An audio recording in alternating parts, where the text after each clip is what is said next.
Praise the lord. హల్లెలూయా. సర్వోన్నతుడైన యేసుక్రీస్తు నామంలో మీకందరికీ మా హృదయపూర్వక వందనాలు తెలియజేస్తున్నాను. అభిషేక స్వరం అనే మా కార్యక్రమంకు మరొకసారి మిమ్మల్ని ప్రేమపూర్వకంగా ఆహ్వానిస్తున్నాను. ప్రభునందు ప్రియులారా, మీ అందరూ బాగున్నారా? దేవుని కృపలో మీరు అనుదినము వర్ధిల్లాలి అని మీ అందరి కోసం ప్రార్థన చేస్తూ ఉన్నాం. ప్రతిదినం ఈ కార్యక్రమంలో అందించబడుతున్న సందేశాలు మీరందరూ వీక్షిస్తూ ఆత్మీయంగా బలపరచబడుతున్నారని విశ్వసిస్తున్నాం. ప్రభువును స్తుతిస్తున్నాం. ప్రియులారా, ప్రభువు మీకు తోడుగా ఉన్నాడు. చెయ్యి విడువని దేవుడు, అత్యంత ప్రేమ కలిగిన దేవుడు మన యేసయ్య. మనల్ని అంతం వరకు ప్రేమించే దేవుడు. శాశ్వతమైన ప్రేమతో నేను నిన్ను ప్రేమిస్తున్నాను గనుక విడువక నీ ఎడల కృప చూపుచున్నాను అని దేవుడు వాగ్దానం చేశాడు. వాగ్దానం చేసిన దేవుడు నమ్మదగిన దేవుడు. ఆయన మనల్ని ఎన్నడూ చెయ్యి విడువడు. కాబట్టి ప్రియులారా, దేవుడు మీకు తోడుగా ఉన్నాడు అనే ధైర్యం మనకెప్పటికీ ఉండాలి. అదే మన విశ్వాసం. అలాగే మన ప్రార్థనలు దేవుడు వింటాడు. మన ప్రార్థనలకు దేవుడు జవాబు ఇస్తాడు. అలాగే ప్రియులారా, ప్రతిదినం క్రమం తప్పకుండా ప్రార్థన చేయండి. అలాగే వాక్యాన్ని ధ్యానించండి. వాక్యములో వాగ్దానాలు ఎక్కువగా మరలా చదవండి. వాక్యాన్ని మీరు ఎంత చదువుతారో అంత ప్రయోజనం మీకే ప్రియులారా. ఎందుకంటే దేవుడు అనేక కార్యాలు చేస్తాను అని బైబిల్లో మన కోసం రాయించి పెట్టాడు. దేవుడు ఏ కార్యాలు చేస్తానని చెప్పాడో అవన్నీ మనం తెలుసుకోవటానికి దేవుని యొక్క వాక్యం చదవటం, తద్వారా దేవుడు మనల్ని ఎంత ప్రేమిస్తున్నాడో మనం అర్థం చేసుకోవటానికి అదొక కారణమవుతూ ఉంటుంది. కాబట్టి ఎక్కువగా దేవుని యొక్క వాక్యాన్ని చదవమని మనవి చేస్తూ ఉన్నాను. ప్రియులారా, అపోస్తుల కార్యముల గ్రంథ ధ్యానాలు మనం ధ్యానిస్తూ వస్తున్నాం. ఈరోజు బైబిల్ గ్రంథంలో నుంచి అపోస్తుల కార్యముల గ్రంథం 18వ అధ్యాయం 12వ వచనం నుండి క్లుప్తంగా కొన్ని వచనాలు చదువుకుందాం. గల్లియోను అకయాకు అధిపతిగా ఉన్నప్పుడు యూదులు ఏకీభవించి పౌలు మీదికి లేచి న్యాయపీఠము ఎదుటకు అతన్ని తీసుకొని వచ్చి, వీడు ధర్మశాస్త్రమునకు వ్యతిరేక్తముగా దేవుని ఆరాధించుటకు జనులను ప్రేరేపించుచున్నాడని చెప్పిరి. ప్రియులారా, అకయ అంటే కొరింథీ పట్టణము అని జ్ఞాపకం చేసుకోవాలి. కొరింథీ పట్టణమునకున్న మరొక పేరు అకయ. ఇక్కడ ఈ గల్లియోను అనే ఈ వ్యక్తి ఆ కొరింథు పట్టణంలో ఒక అధిపతిగా పరిపాలిస్తూ ఉన్న కాలంలో యూదులందరూ కూడా ఈ అధిపతి దగ్గరకు పౌలు మీద ఒక నేరస్థాపనను చేసి ఆ పౌలు దగ్గరకు తీసుకొని వచ్చారంట.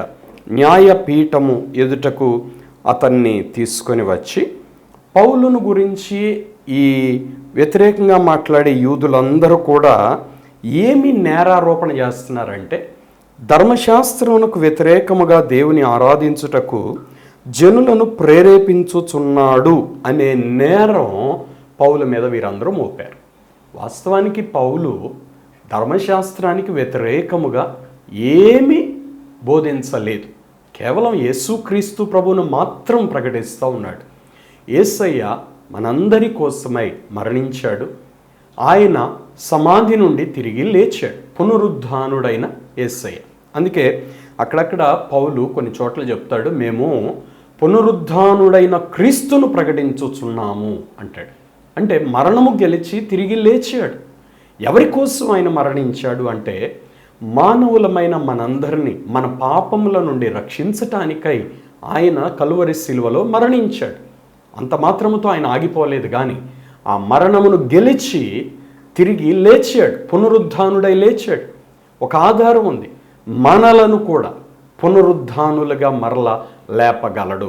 మరణము నుండి మరలా లేపగలడు. కాబట్టి మనకు కూడా పునరుద్ధానం ఉంది. ఇది మనం జ్ఞాపకం చేసుకొని ఆయన యందు విశ్వాసం ఉంచుట ద్వారా నిత్య జీవమును పొందగలుగుతాము, నిత్య రక్షణను మనం పొందగలుగుతాం అనేది పౌలు యొక్క బోధ. అయితే ప్రియులారా, ధర్మశాస్త్రమునకు వ్యతిరేకంగా బోధించుచున్నారు అని చెప్పేసి వీళ్ళందరూ కూడా పౌలు మీద నేరారోపణ మోపి ఈ గల్లియోను అనే ఈ అధిపతి దగ్గరకు పౌలును తీసుకుని వచ్చినట్లుగా మనం చూస్తూ ఉంటాం. ప్రియులారా, ఈ గల్లియోను అనే ఈ వ్యక్తి అంటండి అత్యంత తెలివి కలిగినోడు, అలాగే విద్యా జ్ఞానం కలిగిన వ్యక్తిగా ఈ వ్యక్తి ఉన్నాడు ప్రియులారా. ఇతను తత్వజ్ఞాని అయిన సెనేకా అనే ఒక వ్యక్తికి సహోదరుడు అనమాట. ఈయనకి యూదా మతములో క్రైస్తవ్యం గురించి ఈయనకి అంత పట్టింపు లేదు, అంత శ్రద్ధ లేదు, పట్టించుకోవట్లేదు. అంటే సువార్త ఇతరులు ప్రకటిస్తున్నా కూడా ఈయన దాని గురించి పెద్దగా అభ్యంతరం పెట్టలేదు. సువార్త ప్రకటించే వారి వలన మనకేదో ముప్పు ఉంది అని యూదులు భయపడినట్లుగా ఈయనేం భయపడలేదు, అసలు దాని గురించి పట్టించుకోలేదు. అలాంటి ఈ వ్యక్తి దగ్గరికి వీళ్ళు పౌలుని తీసుకొని వచ్చారు. 14వ వచనం. పౌలు నోరు తెరచి మాట్లాడబోగా గల్లియోను, యూదులారా, ఇదొక అన్యాయం కానీ చెడ్డ నేరం కానీ అయిన ఎడల నేను మీ మాట సహనముగా వినుట న్యాయమే. ఇదేదో ఒక ఉపదేశమును పేర్లను మీ ధర్మశాస్త్రమును గూర్చిన వాదం అయితే మీరే దాన్ని చూసుకోండి. ఇలాంటి సంగతులను గూర్చి విమర్శ చేయుటకు నాకు మనస్సు లేదు అని యూదులతో చెప్పి వారిని న్యాయపీఠం ఎదుట నుండి తోలివేసెను. చూడండి, ఈ వ్యక్తి నిజంగా ఒక మంచి విషయంలోనే ఇలాగూ తీర్మానం చేసుకున్నాడని మనం అనుకోవచ్చు. ఒకటే చెప్తున్నాడు, అనవసరమైన విషయాలు ఎందుకు? ప్రజల మధ్యలో అన్యాయం ఏమన్నా జరిగిందా? అలాంటివి అయితే చెప్పండి. ఏడంటున్నాడు చూడండి, ఇదొక అన్యాయమా, లేక ఏదైనా చెడ్డ నేరమా, ఏదైనా తప్పు చేశారా? అయితే మీ వాదన వినటం న్యాయమే అంటాడు. ఆ రెండు కాకపోతే మీరు ఇంకేమైనా వాదాలు పెట్టుకుంటే మీరు చూసుకొని పోండి, నాకు సంబంధం లేదు అని ఈ న్యాయాధిపతి వారితో మాట్లాడుతూ ఉంటాడు. ఇదేదో ఒక ఉపదేశమును గూర్చిన వాదమా? అంటే బోధలో రకరకాలైన ఉపదేశాలు ఉన్నాయి. వాటిల్లో అలా చెప్పాలి అని కొందరు, ఇలా చెప్పకూడదు అని కొందరు, అంతవరకే చెప్పాలని కొందరు, ఇంతవరకు చెప్పాలి అని ఇంకొందరు. ఇలా ఈ వాదనలు అయితే మీరు చూసుకోండి అంటాడు. తర్వాత పేర్లు, ఆ పేరు పెట్టారు వీళ్ళు, ఈ పేరు పెట్టారు, ఆ పేరు పెట్టకూడదు, ఈ పేరే పెట్టాలి. ఇలాంటి వాదం అయితే మీరు మత సంబంధమైనవి విడిగా మీరు చూసుకోండి. నేరము అన్యాయము అయితే నా యొద్దకు తీసుకొని రండి అన్నట్లుగా ఇతను మాట్లాడుతూ ఉన్నాడు. మీ ధర్మశాస్త్రమును గూర్చిన వాదం అయితే వాళ్ళు ఏమన్నారు? ధర్మశాస్త్రానికి వ్యతిరేకంగా దేవుని ఆరాధించటానికి జనులను ప్రేరేపిస్తున్నాడు. అట్లా ఒకవేళ మీ ధర్మశాస్త్రాన్ని గురించిన వాదం అయితే మీరు చూసుకోండి పోండి, దాని గురించి ఇక్కడ నా దగ్గరికి తేవద్దు అని వాళ్ళందరూ కూడా తిప్పి పంపించేసేయండి. అలాంటి విషయాలు వినటానికి నాకు మనస్సు లేదు. నిజంగా ప్రియులారా, కొన్ని చెడ్డ విషయాలు వినకపోవటమే మేలు. విని చెడిపోతారండి. అనవసరంగా కొన్ని గలిబిలు చేస్తూ ఉంటాయి. అవి అనవసరమైన విషయాలు మానవ జీవితంలో. అందుకే మంచి చెడు తెలివినిచ్చే పండు మీరు తినద్దు అని దేవుడు చెప్పాడు. మంచి చెడు తెలుసుకోవటం వల్ల చెడునే ఎక్కువ ప్రభావితం ఉంటుంది. అందుకే ఇట్లాంటి విషయాలు అసలు నేను విన్ను అని వారి న్యాయపీఠం ఎదుట నుండి తోలివేసాను. ప్రియులరా, గల్లియోను అధిపతిగా వాళ్ళ వాదన అసలు ఒక్క మాట కూడా వినటానికి ఇష్టపడలేదు ప్రియులారా. తర్వాత అప్పుడు వీళ్ళందరూ కలిసి ఏం చేశారంటే 18వ అధ్యాయం 17వ వచనం. అప్పుడందరూ సమాజ మందిరపు అధికారి అయిన సోస్తెనేసును పట్టుకొని న్యాయపీఠం ఎదుట కొట్టసాగిరి. అయితే గల్లియోను వీటిలో ఏ సంగతిని గుర్చి లక్ష్య పెట్టలేదు. చూడండి, నోటి మాటతో వారు ఏదో ఒక దౌర్జన్యం చేయాలి అని ప్రయత్నించారు. ఈ గల్లియోను అధిపతి పట్టించుకోలేదాన్ని. వెంటనే మూర్ఖులైన వాళ్ళు ఏం చేశారో చెప్పమంటారా? అక్కడే ఉన్నాడు సోస్తెనేసు, సమాజ మందిరపు అధికారి. అంటే ఆ సమాజ మందిరాన్ని చూసుకోవలసిన ఒక అధికారిగా ఉన్నాడు. అంటే ఆ సంఘానికి ఒక కాపరిగా ఉన్నట్టు. కాబట్టి ఇప్పుడు వెంటనే సోస్తెనేసును పట్టుకొని అక్కడే ఆ అధిపతి ముందే ఈ యూదులందరూ కలిసి కొట్టడం మొదలుపెట్టారట. న్యాయపీఠము ఎదుట కొట్టసాగిరి. ఎవరు? అక్కడొచ్చిన ఆ మూర్ఖులైన యూదులైన వాళ్ళందరూ. మత పిచ్చి మనిషిని మృగ స్వభావిగా చేసేస్తుంది. ఇక అవతల వాళ్ళని కొట్టడానికి వెనకాడరు, చంపటానికి కూడా వెనకాడరు. మత పిచ్చి అంత ప్రమాదకరమైంది ప్రియులారా.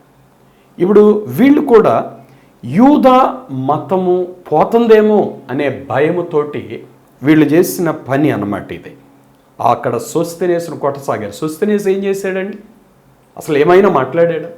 ఎవరికైనా విరోధంగా ఏమైనా మాట్లాడాడా అంటే ఏమీ లేదు.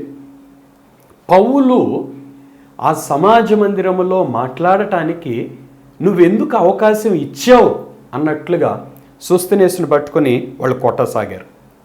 అది వినైనా ఇప్పుడు అక్కడ ఏదో గలిబిలవుతుంది అనైనా ఆ గలియోను అనే అధిపతి అక్కడ విమర్శ చేయాలి, వినాలి, ఆ పౌలుని వాళ్ళు శిక్షించాలి అని వాళ్ళు ప్రయత్నం చేస్తే వీళ్ళు కొట్టుకుంటున్నా కూడా గలియోను అసలు పట్టించుకోవాలి, ఏమాత్రం లక్ష్య పెట్టలేదు. గమ్మున ఆయన వెళ్ళిపోయాడట. ప్రియులారా, 18వ వచనం. పౌలు ఇంకను బహుదినములు అక్కడ ఉండిన తర్వాత సహోదరుల యొద్ద సెలవు పుచ్చుకొని తనకు మ్రొక్కుబడి ఉన్నందున కెంక్రేయలో తల వెంట్రుకలు కత్తిరించుకొని ఓడ ఎక్కి సిరియాకు బయలుదేరను. ప్రిస్కిల్లా అకులా అనువారు అతనితో కూడా వెళ్ళిరి. ప్రియులారా, ఈ అధ్యాయంలో మనకి కొన్ని ప్రాముఖ్యమైన విషయాలు కనబడుతూ ఉన్నాయి. ప్రియులారా, పాత నిబంధనలో ఈ జుట్టు మ్రొక్కుబడిగా పెట్టుకొని ఒక మ్రొక్కుబడి తీర్చుకున్న తర్వాత ఆ వెంట్రుకలు కత్తిరించుకోవటం అనేది ఒక ఆచారంగా వస్తూ ఉండేది. ప్రియులారా, కాబట్టి ఇది మనకి సంఖ్యాకాండం 6వ అధ్యాయము 1 నుంచి 21 వచనాల్లో మనకి కనబడతా ఉంటుంది అన్నమాట. కాబట్టి పౌలు కూడా ఇక్కడ ఈ కెంక్రేయలో తన తల వెంట్రుకలు కత్తిరించుకొని ఓడ ఎక్కి సిరియాకు బయలుదేరాడు. ఇప్పుడు అకయా నుండి సిరియాకు బయలుదేరి వెళ్తున్నాడు. పౌలు పరిచర్య అంతటిలో తోడుగా అకులా, ప్రిస్కిలా అనే ఈ భార్యాభర్తలు నిలబడిపోయారు. ప్రియులారు, కొరింతులో పౌలుకు చాలా సపోర్ట్గా ఉన్నారు. తర్వాత ఇప్పుడు సిరియాకు వెళ్ళినప్పుడు కూడా వీరు అతనితో కూడా వెళ్ళారు. స్వార్థ పనిలో కొంతమంది నమ్మకస్తులైన దేవుని పిల్లలు మధ్యలో విడిచిపెట్టి వెళ్ళిపోయేవారు కాదు. దైవజనునితో నిలబడి, అండగా నిలబడి, శ్రమలైన కష్టమైన పరిచర్యలో నమ్మకముగా అంతం వరకు నిలబడే కొంతమంది ఉన్నారు. అటువంటి వారు ఈ అకులా, ప్రిస్కిల్లా అనేవారు. పౌలు పరిచర్యలో వీరి పాత్ర చాలా ప్రాధాన్యమైనది. పౌలు పరిచయం అవ్వక మునుపు వీరు ఎలా ఉన్నారో తెలియదు, కానీ పౌలు పరిచయం అయిన తర్వాత ఎక్కడ వీరు పౌలుని విడిచిపెట్టలేదు. పౌలు ఏం చెప్తే అది చేయటానికి భార్యాభర్తలు వెనకాడేవారు కాదు. అది శ్రమైన కష్టమైన ఎంత కష్ట పరిస్థితి అయినా అక్కడ వారు నిలబడేవారు. ప్రియులారు, ఇప్పుడు పౌలు సిరియాకు వెళ్తూ ఉంటే అకులా, ప్రిస్కిల్లా అతనితో కూడా వెళ్ళిరి అనే మాట మనం చూస్తూ ఉంటాం. వాస్తవానికి శ్రమలు వచ్చినప్పుడు కొంతమంది అనుకుంటారు, అమ్మో ఈ మార్గం మాకు వద్దు, మేము మా ఇంటికి వెళ్ళిపోతాం, లేకపోతే మా పని మేము చేసుకుంటాం, నీతో ఉంటే మాకు ఈ కష్టాలన్నీ అనుకుంటారు. దేవుని నిమిత్తమై శ్రమ పడటానికి ఇష్టపడే వ్యక్తులు వారికి వచ్చే కష్టాలను ఎవరు లక్ష్య పెట్టరు. ప్రియులారు, అకులా, ప్రిస్కిల్లా అలాగో ఆత్మీయులుగా కనబడుతున్నారు. 19వ వచనం. వారు ఎఫెసునకు వచ్చినప్పుడు అతడు వారిని అక్కడ విడిచిపెట్టి తాను మాత్రము సమాజ మందిరంలో ప్రవేశించి యూదులతో తర్కించుచుండెను. చూడండి, సిరియాకు వచ్చిన తర్వాత ఇక్కడ ఎఫెసు అనే ప్రాంతానికి వీరు వచ్చినట్లుగా మనం చూస్తాం. ఈ ఎఫెసు అనేది ఆసియా రాష్ట్రానికి రాజధాని. ఆసియా మైనర్ ప్రాంతాల్లో ఇదొక పెద్ద నగరం అన్నమాట. అంతకుముందు ఒకసారి పౌలు ఆసియాకు వెళ్ళాలి అని ప్రయత్నం చేస్తే దేవుడు వెళ్ళొద్దు అని ఆపేశాడు. 16వ అధ్యాయం 6వ వచనం అపోస్తుల కార్యముల గ్రంథంలో అక్కడ దేవుని ఆత్మ పౌలును వెళ్ళనీయలేదు అని వ్రాయబడి ఉంటుంది. ఆసియాకు అప్పుడు వెళ్ళనీయల దేవుడు. ఇప్పుడు పౌలు ఆసియాలో ఎఫెసులో ఇప్పుడు సేవకై పౌలు వెళ్ళటానికి దేవుడు అనుమతి ఇచ్చాడు. ఇప్పుడు పౌలు ఎఫెసు ప్రాంతంలో సేవ చేయటం మనకి ఇక్కడ కనబడతా ఉంది. ప్రియులారా, ఇప్పుడు ఈ ఎఫెసు ప్రాంతానికి వచ్చిన తర్వాత సమాజ మందిరంలోనికి వెళ్ళి యూదులతో మాట్లాడుతూ ఉన్నప్పుడు పౌలు ఒంటరిగా వెళ్ళాడు. తనతో పాటు మరలా ఈ అకులా, ప్రిస్కిల్లా వీరిని తీసుకెళ్ళలేదు, సహోదరులు ఎవరిని కూడా తీసుకెళ్ళలేదు. ఎందుకంటే సేవలో తనకొచ్చే శ్రమలు తను మాత్రమే భరించడానికి ఇష్టపడ్డాడు. తనకు అక్కడేమీ సుఖభోగాలు కాదు. అయితే దెబ్బలు తగలచ్చు, లేదా హింసలు ఎదుర్కోవచ్చు. కాబట్టి పౌలు ఒంటరిగా అవి భరించడానికి ఒంటరిగా వెళ్ళిపోయాడు. అక్కడ యూదులతో మాట్లాడుతూ ఉన్నాడు. 20వ వచనం, వారింకను కొంతకాలం ఉండమని అతని వేడుకొనగా అతడు ఒప్పక, దేవుని చిత్తమైతే మీ యొద్దకు తిరిగి వత్తునని చెప్పి వారి యొద్ద సెలవు పుచ్చుకొని ఓడ ఎక్కి ఎఫెస్సు నుండి బయలుదేరాను. చూడండి, ఈ ఎఫెస్సు ప్రాంతంలో సేవకు వచ్చిన పౌలు వీరి మధ్యలో కొద్ది కాలమే ఉన్నాడు. వారు చెప్తున్న మాటలు చాలా అద్భుతంగా ఉన్నాయి. అవి విని పౌలుని ఇంకా కొద్ది కాలం ఉండమని ఎఫెస్సు వారు బ్రతిమలాడుకున్నారు. మనం ఎఫెసీయులకు రాసిన పత్రిక అని కూడా బైబిల్లో మనం చూస్తాం ప్రియులారా. ఆ ఎఫెస్సు వారు ఉండమని అడిగినప్పుడు పౌలు అంటాడు, ఒప్పుకోలేదట. ఇప్పుడు నేను వెళ్ళిపోవాలి, దేవుని చిత్తం అయితే మీ యొద్దకు మరలా తిరిగి వస్తాను అని చెప్పేసి ఓడ ఎక్కి ఎఫెస్ నుంచి బయలుదేరి వెళ్ళిపోయాడు. పౌలు తన జీవితంలో దేవుని ఆత్మ నడిపింపుకు చాలా స్పష్టంగా లోబడేవాడు అని మనం అర్థం చేసుకోవచ్చు. అంతకుముందు దేవుడు వెళ్ళొద్దు అన్నప్పుడు వెళ్ళటానికి ప్రయత్నం చేయలేదు. ఇప్పుడు ఉండొద్దు అని దేవుడిచ్చే ప్రేరేపణకు లోబడి మరొక ప్రాంతానికి వెళ్ళటానికై పౌలు సిద్ధపడి బయలుదేరి వెళుతూ ఉన్నాడు. 22వ వచనం, తర్వాత కైసరయ రేవున దిగి యెరూషలేమునకు వెళ్ళి సంఘపు వారిని కుశలమడిగి అంతియోకయకు వచ్చెను. ఇది 2వ మిషనరీ యాత్ర ముగింపు ప్రియులారా. పౌలు అంతియోకయ నుండి బయలుదేరి మరలా అంతియోకయాకి వచ్చేసారు. ఇదంతా కూడా ఈ మధ్యలో జరిగిన ఈ ప్రయాణం అంతా ఇది 2వ మిషనరీ యాత్ర. ఇక్కడ కైసరయ రేవున దిగి ఎఫెస్ నుంచి కైసరయాకు వచ్చి, కైసరయ నుంచి యెరూషలేముకు వచ్చి అక్కడ సంఘం వాళ్ళందరినీ కలిసి బాగున్నారా అని అందరినీ పలకరించి ఆ తర్వాత మరలా అంతియోకియాకి పౌలు వచ్చినట్లుగా మనం చూస్తాం. 23వ వచనం ప్రియులారా, అక్కడ కొంతకాలం ఉండిన తరువాత బయలుదేరి వరుసగా గలతీయా ప్రాంతమందును ఫ్రుగియా యందును సంచరించుచు శిష్యులనందరినీ స్థిరపరచెను. ప్రియులారా, అంతియోకియాలో కొద్ది కాలం ఉన్న తర్వాత పౌలు మరల 3వ మిషనరీ యాత్రను ప్రారంభించాడు. ఇప్పుడు గలతీయా అనే ప్రాంతానికి వచ్చాడు, తర్వాత ఫ్రుగియా అనే ప్రాంతానికి వచ్చాడు. అక్కడ సంచరిస్తూ శిష్యులందరినీ స్థిరపరచుచుండెను అనే మాట మనం చూస్తూ ఉంటాం ప్రియులారా. పౌలు తన సువార్త ప్రకటించిన తర్వాత ఎవరైతే విశ్వాసం ఉంచారో, సహోదరులుగా సంఘములో ఎవరైతే చేర్చబడ్డారో, అందుకే సంఘాన్ని కాల్డ్ అవుట్ పీపుల్ అంటారు. అంటే వీరు ప్రత్యేకించబడిన వారు, లోకంలో నుండి ప్రత్యేకించబడిన వారు, కుల మతాలలో నుండి ప్రత్యేకించబడిన వారు. వీరెవరు అంటే సహోదరులు, బ్రదరన్. కాబట్టి వీరందరూ కూడా సహోదరులుగా ఉండేవారు, ఒక్క కుటుంబంగా ఉండేవారు, యేసు రక్తములో కడగబడిన వారు అన్నట్లు ఉండేవారు. వీరి మధ్యలో భేదాభిప్రాయాలు లేవు, ఒకరి ఎడల ఒకరికి ప్రేమ మాత్రం ఉండేది, ద్వేషం ఉండేది కాదు, ఎక్కువ తక్కువ విభేదాలు ఉండేవి కాదు ప్రియులారు. కాబట్టి వారిని మరల పౌలు ఎలా ఉన్నారో పలకరించడానికి ప్రయత్నించడానికి అక్కడ వెళ్తూ ఉండేవాడు. గలతీయా ప్రాంతానికి వెళ్ళాడు, ఫ్రుగియా ప్రాంతానికి వెళ్ళాడు. వెళ్ళి అక్కడ శిష్యులందరినీ స్థిరపరచారు, వారి విశ్వాసంలో వారిని స్థిరపరిచారు. ఎందుకంటే కొట్టుకొని పోవాలి లోకంలో అనుకుంటే వారికి పెద్ద కష్టం ఉండదు, ఈజీగా అన్నిటికీ అలా అలవాటు పడి అలా వదిలేసి వెళ్ళిపోతారు. పోరాడాలి అనుకొని పోరాడుతున్న వ్యక్తికి అనుక్షణము పోరాటమే, తన శక్తినంతా కూడా తీసుకొని పోరాడాల్సి రావాల్సి వస్తుంది.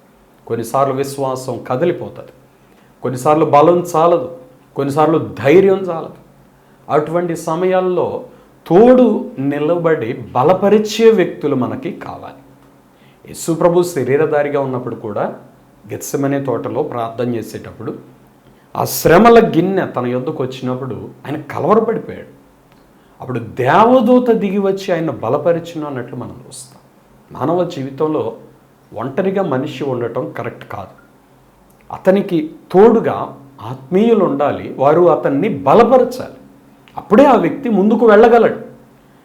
ఎవ్వరు బలపరచకపోతే అటువంటి వ్యక్తి ఎలా ఉంటాడంటే బలహీనుడైపోతాడు. అందుకే పౌలు మరలా విశ్వాసులను కలిసి వారిని మాట్లాడి వారిని బలపరిచి స్థిరపరుస్తూ ఉండేవారు. అప్పుడప్పుడు సంఘాల్లో మీటింగులు పెడతారు. ఇప్పుడు ఈరోజు సభలు అంటే ఎంత ఖర్చు పెట్టుకొని ఎంత గొప్పగా చేసామనేది చూపించుకోవటానికి ఈరోజు పెద్ద పెద్ద సభలు పెట్టేస్తున్నారు. కానీ ఒకప్పుడు మీటింగ్స్ ఎందుకు జరిగేవో తెలిసిన ఈ ఉద్దేశంతో జరిగేవి. సహోదరుల హృదయాలు స్థిరపరచడానికి, సంఘాన్ని స్థిరపరచడానికి, సంఘాన్ని బలపరచడానికి, సంఘంలోని విశ్వాసులు బలపరచబడటానికి, అలాగే నూతన ఆత్మలు రక్షణ పొందటానికి ఒకప్పుడు మీటింగ్స్ జరిగేవి. కానీ ఈరోజు మీటింగ్స్ దేని నిమిత్తమే జరుగుతున్నాయి ప్రియులారా? ఎక్కువగా ఆర్భాటం, ఎక్కువ ఖర్చులు. ఇంత ఖర్చు పెట్టి మీటింగ్ పెట్టారు, అన్ని ఆత్మలు సంపాదించామా అని ఒక ప్రశ్న వేసుకుంటే చాలా మీటింగ్స్ ప్రియులారా ఒక్క నూతన ఆత్మను కూడా సంపాదించకుండానే అలాగే అయిపోతూ ఉన్నాయి ప్రియులారా. అందుకే ప్రార్థన, విశ్వాసులను స్థిరపరచుట, విశ్వాసులను బలపరచుట చాలా ప్రాముఖ్యమైన విషయాలు. సంఘము బలముగా ఉండేది ఎప్పుడు అంటే విశ్వాసులు స్థిరపడినప్పుడు బలంగా ఉంటుంది సంఘం. విశ్వాసులలో విశ్వాసం స్థిరపడాలి, విశ్వాసులలో ప్రార్థన జీవితం స్థిరపడాలి, బలముగా ఉండాలి. విశ్వాసులు బలముగా విశ్వాసులుగా ఎదగాలి. అప్పుడు దేవుని శక్తి అక్కడ కార్యం చేయటం జరుగుతూ ఉంటుంది. అటువంటి సంఘాలు ఉజ్జీవింపబడతాయి, అటువంటి సంఘాలు విస్తరిస్తాయి, అటువంటి సంఘాల్లో ఆత్మలు రక్షించబడతారు ప్రియులారా. దేవుడు అక్కడుండి వారిని బలపరుస్తూ ఉంటాడు. అందుకే పౌలు మరలా తిరిగి ఆయా ప్రాంతాలు వారిని బలపరచడం జరుగుతూ ఉండింది ప్రియులారా. 24వ వచనం, అలెగ్జాంద్రియా వాడైన అపోల్లో అను ఒక యూదుడు ఎఫెసునకు వచ్చెను. అతడు విద్వాంసుడు, లేఖనముల యందు ప్రవీణుడై ఉండెను. అతడు ప్రభువు మార్గం విషయమై ఉపదేశం పొంది తన ఆత్మయందు తీవ్రపడి యోహాను బాప్తిస్మం మాత్రమే తెలుసుకొనిన వాడు అయినను యేసును గూర్చిన సంగతులు వివరముగా చెప్పి బోధించుచు సమాజ మందిరంలో ధైర్యముగా మాట్లాడనారంభించెను. ఇక్కడ మనకి అపోల్లో అనే ఒక వ్యక్తి మనకి కనబడతాడు. సంఘ పరిచర్యలో అపోల్లో పాత్ర కూడా మరువలేనిది. చాలా బలమైన కార్యం చేశాడు. ఒక సందర్భంలో కొరింథీ పత్రికకి లెటర్ రాసేటప్పుడు పౌలు రాస్తాడు, అపోల్లో నీళ్లు పోసెను అంటాడు. నేను నాటాను, అపోల్లో నీళ్లు పోసాను, వృద్ధి కలగజేసిన వాడు దేవుడే అంటాడు. అంటే అపోల్లో అంత బలమైన పరిచర్య చేశాడు.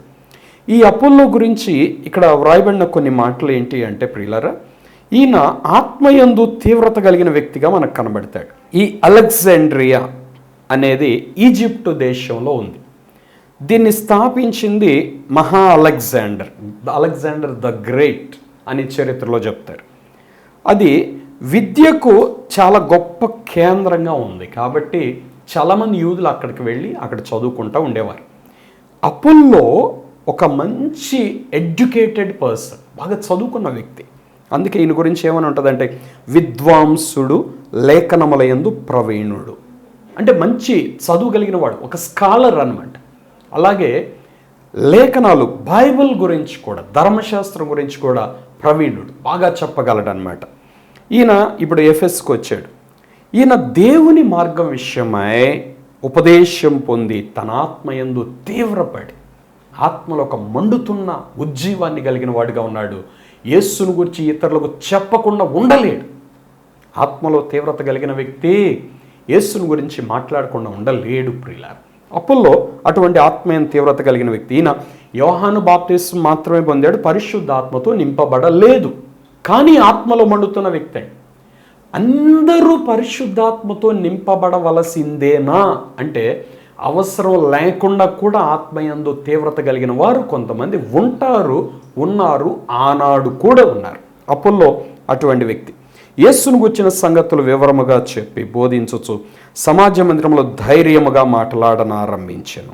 26వ వచనం, ప్రిస్కిల్లా అకులయ్య విని అతని చేర్చుకొని దేవుని మార్గం మరి పూర్తిగా అతనికి విసిదపరచిరి. చూడండి, అప్పుడు ఈయన గురించి విన్న తర్వాత అకుల్లా ప్రిస్కిల్లాలు చేసిన పని ఏంటంటే ఆయన్ని చేర్చుకొని ప్రేమతో ఆయనకి ఇంకా లోతైన విషయాలు ఉపదేశించారు. దేవుని మార్గము మరి పూర్తిగా అతనికి విశదపరిచారు. అంటే పరిశుద్ధాత్మ ద్వారా బలమైన కార్యములు దేవుడు ఎలా చేస్తాడో బోధించారు. 27వ వచనం, తరువాత అతడు అకయ్యకు పోదలిచినప్పుడు అతన్ని చేర్చుకొనవలెనని సహోదరులు ప్రోత్సాహపరచుచు అక్కడి శిష్యులకు వ్రాసిరి. అతడు అక్కడికి వచ్చి కృపచేత విశ్వసించిన వారికి చాలా సహాయము చేసెను. యేసే క్రీస్తు అనే లేఖనముల ద్వారా అతడు దృష్టాంతపరచి యూదుల వాదమును బహిరంగముగాను గట్టిగాను ఖండించొచ్చు వచ్చాను. ఆత్మయందు తీవ్రత కలిగిన అపోల్లో అనే ఒక వ్యక్తిని, అకుల ప్రిస్కిల్లా అనే ఒక భార్యాభర్తలు, ఒక కుటుంబం అత్యంత బలవంతుడిగా చేసేసారు. దేవుని మార్గాన్ని ఇంకా తేటగా అతనికి బోధించినప్పుడు అతడు ఎక్కడికి వచ్చాడు అంటే కొరింథుకు వెళ్ళాలి అని బయలుదేరి కొరింథుకు వచ్చాడు. వచ్చేటప్పుడు అక్కడ ఉన్న బ్రదర్స్కి అకుల ప్రిస్కిల్లా రాశారు. ఎందుకంటే అంతకుముందు అకుల ప్రిస్కిల్లాలు కొరింథు పట్టణంలో ఉన్నారు కదండి, కొంతమంది విశ్వాసులతో పరిచయం ఉంది కదండి. కాబట్టి వారికి ఒక ఉత్తరం రాశారు, మన సహోదరుడే, చేర్చుకోండి, ఇతన్ని జాగ్రత్తగా చూసుకోండి, ఇతను పరిచర్యలో మీరు పాలిభాగస్తులుగా ఉండండి అని వారు రాశారు. తద్వారా అక్కడికి వచ్చి కృపచేత విశ్వసించిన వారికి చాలా సహాయం చేశారు. ఇతనిలో ఉన్న ఆత్మీయ మంట ఇంకా అనేక మందికి అది రగులుకున్నట్లుగా చేశాడు. కొంతమంది చూడండి, ఉద్యోగం బలంగా ఉంటుంది, ఖాళీగా వీళ్ళు ఉండరు, ఇతరులను ఖాళీగా ఉండనియరు. వీళ్ళు ప్రార్థన చేద్దామంటారు, ఇంకొకరు ఎవరైనా ప్రార్థన చేయకపోతే వీళ్ళకి భలే కోపం వస్తుంది. వీళ్ళు రోజు స్వార్థకు వెళదామంటారు, ఎవరైనా రాకపోతే అసలు వీళ్ళు ఒప్పుకోరు. రాండి అని చెప్పేసి అవసరం తిట్టి గట్టిగా బలవంతంగానే బాగలేదన్నా వదిలిపెట్టకుండా వారిని బలవంతంగా తీసుకొని పరిచర్యలో ముందుకు వెళ్తుంటారు. అటువంటి ఆత్మలో మంట కలిగిన అపోల్లో లాంటి వ్యక్తులు ప్రతి సంఘములో కావాలి. ఆత్మతో నింపబడిన జ్ఞానం కలిగిన వారు కావాలి, ఆత్మలో మంట కలిగిన వారు కావాలి. వీళ్ళు క్షణం ఖాళీగా కూర్చోరు, ఇంకొకళ్ళని ఖాళీగా కూర్చొనివారు. ఈయన అనేక మందిని బలపరిచాడు. యేసే క్రీస్తుని గట్టిగా లేఖనముల ద్వారా చూపిస్తా, ఎందుకంటే జ్ఞాని కదండి. పౌలు ఎంత జ్ఞానియో తర్వాత అపోల్లో అంత జ్ఞానిగా కనబడుతున్నాడు. లేఖనాలు చూపిస్తూ యేసే మెస్సియా, యేసే రక్షకుడు, యేసే క్రీస్తు అని చూపిస్తూ యూదులతో బహిరంగంగా గట్టిగా వాళ్ళు చెబుతున్న వాదాన్ని ఖండించారు. వాళ్ళేమంటారు, యేసు ప్రభు మనిషి, మరియమ్మ కుమారుడు అంటారు వాళ్ళు. కాదు, యేసు క్రీస్తు అని అపోల్లో వారికి చెప్పడం ప్రారంభించారు. ప్రియులారా, ఈనాడు కూడా యేసు ప్రభువుని రక్షకునిగా చూడలేని వారు ఆయన రక్షణని ఎలా పొందగలుగుతారు? దేవుడిస్తున్న రక్షణ ఉచితమైనది, నిత్య జీవం, దేవుని రాజ్యం మనకు ఉంది. అందుకే యేసును రక్షకునిగా అంగీకరించి దాన్ని మనం పొందాలి. అపోల్లో అక్కడ కొరింథులో అలా బలమైన సేవ చేసినట్లుగా మనం చూస్తాం. అందుకే పౌలు భక్తుడు ఆ మాట రాయాల్సి వచ్చింది, అపోల్లో నీళ్లు పోసాను, నేను నాటాను, అపోల్లో నీళ్లు పోసాడు, వృద్ధి కలగజేసింది దేవుడే. ప్రియులారా, సంఘ పరిచర్యల్లో ఒక్కొక్కరు ఒక్కొక్క రీతిగా చాలా ప్రయాసపడ్డారు. అందుకే ఎవరిని దేవుడు తీసుకెళ్ళలేదు. దేవుని పనిలో మీరు ఎంత ప్రయాసపడతారో, ఎంత కష్టపడతారో దేవుడు తప్పక మిమ్మల్ని జ్ఞాపకం చేసుకుంటాడు. మీరు సంఘం కోసం ప్రార్థన చేసిన, ఆర్థికంగా సహకరించి కానుకలే పంపించిన, లేక మీరు పరిచర్యలో ముందుండి ప్రయాసపడి ఏ పని చేసినా, కరపత్రికలే పంచిన, స్వార్థలో నడిచిన, ఇతరులకు స్వార్థను ప్రకటించిన, లేక దైవజనుల కోసం, లేక పరిచర్య చేసే వారి కోసం ప్రార్థన చేసిన, ఏ పని చేసినా దేవుడైతే మర్చిపోడు. ఇదంతా స్వార్థ పనిలో ఒక్కొక్క భాగం. ప్రియులారా, దేవుని పనిలో పాలి భాగం నిజంగా చాలా గొప్ప ధన్యత. అది చాలా యోగ్యత కలిగిన దేవుని పిల్లలకు మాత్రమే దొరికే గొప్ప అవకాశం. అలాగూ పరిచర్యలో అనేక మంది ప్రయాసపడ్డారు, దీవించబడ్డారు. ఈనాడు మనం కూడా ప్రియులారా ఆ కృపలో పాలి భాగం పొంది మనం రక్షించబడ్డాం, ప్రార్థన చేస్తున్నాం. ఇంకనూ బలవంతులుగా మనం చేయగలిగింది దేవుని పని కొరకు ఇంకా ముందుకు చేస్తూ మనం ముందుకు సాగునట్లుగా పరిశుద్ధాత్మదేవుడు కృపను దయచేయును గాక. ప్రార్థన చేసుకుందాం. పరిశుద్ధమైన తండ్రి, ఇదిను మీరు నేర్పించిన విషయాలను మేము నేర్చుకుని ఆ రీతిగా కృపలో ఎదుగుటకు సహాయం చేయండి. ఈ కార్యక్రమం చూస్తున్న ప్రతి వ్యక్తిని చేతులు అప్పగిస్తున్నాను. మంచి ఆరోగ్యమును, సమాధానమును, ఆశీర్వాదమును దయచేయమని యేసు నామంలో ప్రార్థిస్తున్నాను తండ్రి, ఆమేన్. ప్రియులారా, ఈరోజు కార్యక్రమం ద్వారా మీరు దీవించబడ్డారు నమ్ముతున్నాను. మీరు పొందిన మేలు మీ ఆత్మీయులు తప్పకుండా మాకు తెలియపరచండి. ఈ కార్యక్రమం మీకు దీవెనకరంగా ఉంటే తప్పకుండా కార్యక్రమాన్ని స్పాన్సర్ చేయండి. దేవుడు మీ అందరిని దీవించడం గాక. God bless you. ఆమేన్. మీ ప్రేమపూర్వక కానుకలు చెక్ ద్వారా, లేక డిడి ద్వారా, లేక ఆన్లైన్ ట్రాన్స్ఫర్ ద్వారా మాకు పంపించుటకై మా account number 115894442996, state bank of India, IFSC code SBIN 0023 2122. అలాగే మీ ప్రేమపూర్వక కానుకలు గూగుల్ పే ద్వారా, ఫోన్ పే ద్వారా, అలాగే పేటిఎం ద్వారా కూడా మాకు పంపించవచ్చును. మీరు మాకు పంపించటకై మా ఫోన్ నంబర్స్ 9346892569, మరి యొక్క నంబర్ 8886667676. అలాగే మీరు మమ్మల్ని సంప్రదించటకై మా చిరునామా pastor M. John Wesley, door number 59-3-444, రెడ్ల బజార్, పాత గుంటూరు, గుంటూరు. Pin number 522001. మీ ప్రార్థన అవసరతలు మాకు తెలియపరచుటకై మా ఫోన్ నంబర్స్ 8886667676, మరి యొక్క నంబర్ 7075159777.